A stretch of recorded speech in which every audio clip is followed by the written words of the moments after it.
മമ്മൂട്ടി അടൂർ ഗോപാലകൃഷ്ണൻ ചിത്രം. മമ്മൂട്ടി അടൂർ ഗോപാലകൃഷ്ണന്റെ കൂട്ടത്തിൽ മൂന്ന് ചിത്രങ്ങളെ ചെയ്തിട്ടുള്ളൂ. ആദ്യം അനന്തരം, 2 മതിലുകൾ, 3 വിധേയൻ.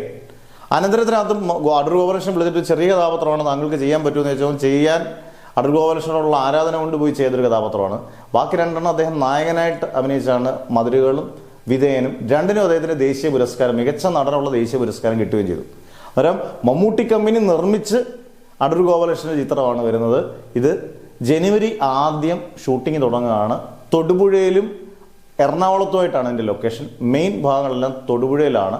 ഏത് ജോണിലുള്ള പടമാണെന്നൊന്നും ഇതുവരെയും പുറത്തു വിട്ടിട്ടില്ല. പക്ഷേ ഒരു അടൂർ ഗോപാലകൃഷ്ണൻ്റെ ഒരു ക്ലാസ് ചിത്രം തന്നെയാണ്. എല്ലാവരും ഒരിക്കലും ഒരു മാസ് ചിത്രം അടൂർ ഗോപാലകൃഷ്ണനിൽ നിന്ന് ആരും പ്രതീക്ഷിക്കുന്നില്ല. എന്തായാലും നമുക്കറിയത്തില്ല. എന്തായാലും ഒരു ക്ലാസ് ചിത്രം തന്നെയാണ് പ്രതീക്ഷിക്കുന്നത്. അടൂർ ഗോപാലകൃഷ്ണൻ ഒരു വിശ്വവിഖ്യാത ചരിത്രകാരനാണ്. ലോകമെമ്പാടും അറിയുന്ന ഒരു സംവിധായകനായതുകൊണ്ട് അദ്ദേഹത്തിൻ്റെ സിനിമ ഫിലിം ഫെസ്റ്റിവലുകൾക്കും എല്ലാം പോകുന്നതുകൊണ്ടും മമ്മൂട്ടി അടൂർ ഗോപാലകൃഷ്ണൻ ഒന്നിക്കുമ്പം എന്തായാലും അവരുടെ മുൻ ചിത്രങ്ങളോട് വെച്ച് നോക്കുമ്പോൾ എന്തായാലും ഒരു നല്ലൊരു ക്ലാസ് സിനിമ എന്തായാലും പ്രേക്ഷകർ പ്രതീക്ഷിക്കുന്നുണ്ട്. അന്നേരം 1 മാസത്തിൽ താഴെയുള്ള മമ്മൂട്ടിയുടെ ഡേറ്റ്, 30 ദിവസത്തേക്കുള്ള മമ്മൂട്ടിയുടെ ഡേറ്റ് ഇല്ല. മമ്മൂട്ടി കമ്പനി നിർമ്മിക്കുന്ന 1 മാസത്തേക്കുള്ള ഡേറ്റും ഇല്ല. 1 മാസമാണ് മാക്സിമം ഡേറ്റ്. അതിനുള്ളിൽ ആ പടം തീർക്കുമെന്നുള്ളതാണ്. എന്തായാലും വലിയ മുതൽ മുടക്കൊന്നും ഇല്ലാത്ത ഒരു നല്ല ക്ലാസ് ചിത്രത്തിന് വേണ്ടി നമുക്ക് പ്രതീക്ഷയോടുകൂടി കാത്തിരിക്കാം മമ്മൂട്ടി അടൂർ ഗോപാലകൃഷ്ണൻ ചിത്രം.